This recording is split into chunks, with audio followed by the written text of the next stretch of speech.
जो है कि साइंस के लिए आपको कंसिस्टेंस रह के एक एक पॉइंट को बिल्कुल सिलेबस को बिल्कुल अच्छे तरीके से कवर करना पड़ेगा और खुद का नोट्स बनाना पड़ेगा। ये जो है कि हम सिर्फ आपके सामने फेंक नहीं रहे हैं, जो मैंने किया हुआ है वो चीज़ हम आपको खुद दिखा रहे हैं, क्योंकि ये तीसरा बार हमने नोट्स बनाया हुआ है और यह नोट्स जो है कि पूरा मैंने बाइलिंगुअल बनाया है। ठीक है, तो आप भी मेरे मेहनत को देख के आप भी जो है कि मेहनत कर सकते हैं कि हाँ जो है कि सामने वाला मेहनत कर रहा है तो हम भी कर ले। चूंकि देखिए यहाँ से जो है कि अब हम बातें करते हैं किस चीज़ का, कि जनरल साइंस में जो है कि हम लोगों का 3 सब्जेक्ट है बेसिकली, जिसमें कि हम लोग फिजिक्स यानी कि देखिए बाइलिंगुअल है, तो यहाँ से दोनों भाषा जो है कि हम बोलेंगे और आपको बताएंगे भी। ठीक है, तो यहाँ से देखिए कि क्या है कि फिजिक्स जिसको हम लोग क्या कहते हैं भैया, उतना तो आप लोग मूर्ख है नहीं, भौतिक विज्ञान हो गया या भौतिकी कहिए। ठीक है, उसी तरह से हम लोगों को दूसरा सब्जेक्ट क्या पढ़ना है, केमिस्ट्री, जिसका हिंदी क्या हो गया, रसायन विज्ञान का। तीसरा हम लोगों को बायोलॉजी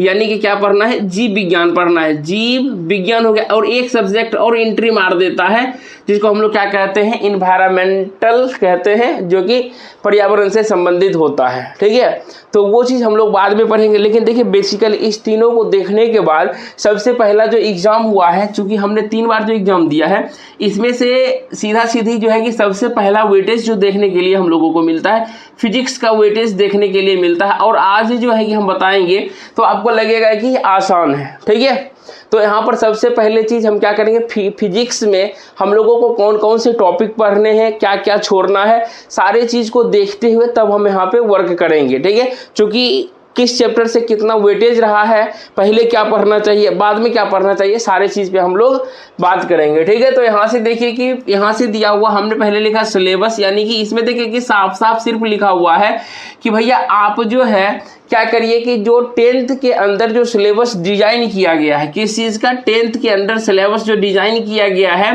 किस चीज़ का, क्या SY, हाँ ठीक है, वो भी CBSE पैटर्न का जो है ना, उसको जो है कि आपको फॉलो करना है। ठीक है, 10th तक दिया हुआ है, लेकिन बेसिकली तो हम लोग क्या करते हैं, 9th-10th को पढ़ते हैं तो लगभग कवर हो जाता है, लेकिन उसी में थोड़ा थोड़ा और चीज़ ऐड करना पड़ता है। क्या ऐड करना पड़ेगा वो चीज़ हम आपको बताएंगे। तो ठीक है, तो यहाँ से देखिए कि सबसे पहले जो देखा गया कि चुनिंदा यहाँ से आपको टॉपिक क्या क्या कवर करने हैं फिजिक्स में, उसको मैंने यहाँ से बारी बारी तरीके से लिखा है, जिसमें से 13 चैप्टर हैं। और एक चीज़ आपको हम बता देते हैं कि जो एग्ज़ाम होता है ना, अभी हाल फिलहाल में लेटेस्ट जो एग्ज़ाम होगा वह लेटेस्ट पैटर्न के बुक को फॉलो करेगा। चूँकि देखिए CBSE NCERT जो है लगातार बुक चेंज कर रही है। अभी 9th का बुक चेंज इंग्लिश मीडियम आया है, हिंदी मीडियम नहीं आया है, जो ही आएगा अपडेट करेंगे। ठीक है, तो यहाँ से जो है कि क्या करते, तब तक जो पुराना चीज़ दिया हुआ है उस चीज़ को पढ़ना है हमें। ठीक है, तो देखिए सबसे पहला अगर यूनिट जो है कि आप हमारे साथ में निकालिए पेन और पेपर, आज से फिजिक्स में नोट डाउन करना शुरू कर दीजिए। सबसे पहला चीज़ आपको पढ़ना पड़ेगा, क्या पढ़ना पड़ेगा, यूनिट एंड मेजरमेंट। आप लोग भागिएगा नहीं, सोचेंगे कि सर आप जो है कि सिर्फ इंग्लिश मीडियम बोल रहे हैं या कर लिखा हुआ है, हिंदी नहीं रहेगा क्या, दोनों चीज़ रहेगा आपके लिए, इसके लिए निश्चिंत रहिए। ठीक है, तो यूनिट एंड मेजरमेंट देखिए यहाँ से जो है कि कुछ नहीं है। यूनिट का मतलब क्या होता है, आप लोग जानते हैं सर, मात्रक होता है, एंड एवं यानी कि मेजरमेंट का मतलब क्या होता है, मापन। यानी पहला चैप्टर हम लोगों को यूनिट एंड मेजरमेंट पढ़ना है। ठीक है, दूसरा देखिए कि मोशन का मतलब क्या होता है, गति होता है, गति के बारे में पढ़ना है।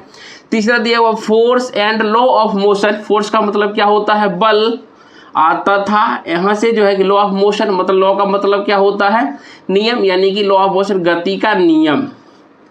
तीसरा इसको कवर करना है। चौथा में देखिए ग्रेविटेशन यानी कि गुरुत्वाकर्षण के बारे में हम लोगों को पढ़ना है बिल्कुल अच्छे तरीके से।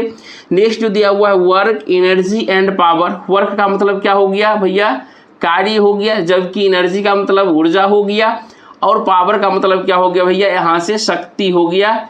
यानी कि कार्य, ऊर्जा और शक्ति के बारे में हम लोगों को बिल्कुल अच्छे तरीके से पढ़ना पड़ेगा, क्योंकि एग्जाम में जो है कि न्यूमेरिकल्स भी रहते हैं और यहाँ डायरेक्टली फार्मूला बेसिस क्वेश्चन रहते हैं और फैक्चुअल क्वेश्चन भी रहते हैं, और साथ साथ में जो है स्टेटमेंट वाला भी क्वेश्चन रहता है, इसलिए। ठीक है, नेक्स्ट देखिए दिया हुआ है आगे, यहाँ पर चाहते तो सिर्फ लाइट लिख देते, यानी कि सिर्फ लाइट लिखते तो प्रकाश लिख देते तो काम हो जाता, लेकिन यहाँ से आपको पढ़ना है, इसमें क्या चीज़ पहले पढ़ना, रिफ्लेक्शन ऑफ लाइट यानी कि परावर्तन के नियम।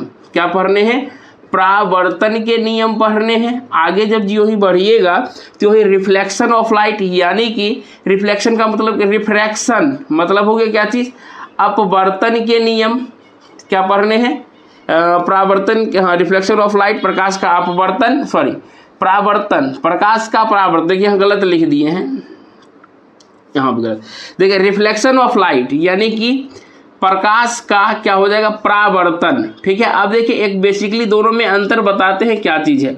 दूसरा है रिफ्रैक्शन ऑफ लाइट यानी कि प्रकाश का अपवर्तन, क्या पढ़ना भैया, अपवर्तन। अब सर दोनों में अंतर क्या है हमको समझा दीजिए। देखिए परावर्तन का मतलब हो गया कि रिफ्लेक्ट करना, आईना जिसमें हम लोग फेस देखते हैं, ठीक है। तो यानी कि अगर यहाँ से सीधा सीधी कहिए रिफ्लेक्शन ऑफ लाइट में जो हम अध्ययन करेंगे किसका करेंगे, मिरर का अध्ययन करेंगे, जबकि हम लोग रिफ्रैक्शन ऑफ लाइट जो हम लोग चश्मा पहनते हैं आर पार दिखता है, सीधी सी बात है। यहाँ से हम जो अध्ययन करेंगे वह किसका करेंगे, लेंस का अध्ययन करेंगे, लेंस का। ठीक है, अब देखिए जब ये दोनों दिक्कत हो गया तो आखिर मानिए कि हम लोग जो देखते हैं चश्मा के आर पार किससे देखते हैं, आँख से देखते हैं। तो इसलिए जो है कि हम लोगों को अगला चैप्टर क्या पढ़ना होगा, ह्यूमन आई, जिसे हिंदी में हम लोग क्या कहते हैं भैया, मानव नेत्र कहते हैं। आगे बढ़िएगा तो हम लोगों को एक चैप्टर पढ़ना है साउंड, जिसको हिंदी में हम लोग क्या कहते हैं, ध्वनि कहते हैं। और ध्वनि के अंतर्गत में बहुत सारा चीज़ है, जैसे कि माने कि हम अभी हम बोल रहे हैं, आप लोग सुन रहे हैं, तो हम लोगों का कान जो है कितना से कितना डेसिबल तक सुन सकता है। ठीक है, चमगादड़ क्या उत्पन्न करता है, तो ये चीज़ साउंड जो है कि किस प्रकार का तरंग है, ये सभी चीज़ भी आपसे पूछता है। वो जब डीपली चलेंगे तब बताएंगे। आगे देखिए उसके बाद आता है इलेक्ट्रिसिटी, 10वां टॉपिक, यानी कि विद्युत हम लोगों को पढ़ना है, इलेक्ट्रिसिटी विद्युत के बारे में। जबकि मैग्नेटिज्म यानी कि मैग्नेट का मतलब क्या, चुंबक, यहाँ चुंबक भी लिखेंगे तो चलेगा, लेकिन एक्चुअली में होता है चुंबकत्व होता है, क्या होता है, चुंबकत्व होता है मैग्नेटिज्म। ठीक है, देखिए 12 में दिया हुआ हीट एंड टेम्परेचर। अब देखिए हीट का मतलब क्या होता है, ऊष्मा होता है, और टेम्परेचर का मतलब तापमान होता है। हीट और टेम्परेचर में अंतर है क्या, तो बहुत अंतर है भैया, इस चीज़ को देखिएगा। ठीक है, ऊष्मा और तापमान। जबकि 13 में दिया हुआ है सोर्स ऑफ एनर्जी, यानी कि ऊर्जा के स्रोत के बारे में क्या पढ़ना है, ऊर्जा के स्रोत के बारे में अध्ययन करना है। ठीक है, तो इस प्रकार से जो है हमें फिजिक्स के अंतर्गत में अगर देखिएगा तो ये मात्र अभी 13 लिखे हैं, इससे भी 1-2 बढ़ सकता है, वो मिसलेनियस में हम लोग इंक्लूड कर लेंगे। लेकिन देखिए बेसिकली यहाँ से जो है कि हम लोगों को इतना ही टॉपिक को कवर करना है। और इसका जो है कि अगर सर हमको PDF चाहिए, PDF कहाँ मिलेगा, तो अपना टेलीग्राम चैनल है जिसका लिंक डिस्क्रिप्शन बॉक्स में है, वहाँ से या टेलीग्राम पे जाइए, डायमंड मैट्रिक सर्च कर लीजिए, वहाँ पर जो है कि इसको ज्वाइन कर लीजिए, वहाँ पर जो है कि आपको मिलता रहेगा। ठीक है, तो इस प्रकार से हम लोगों को फिजिक्स में क्या पढ़ना है मैंने अच्छे तरीके से बता दिया है।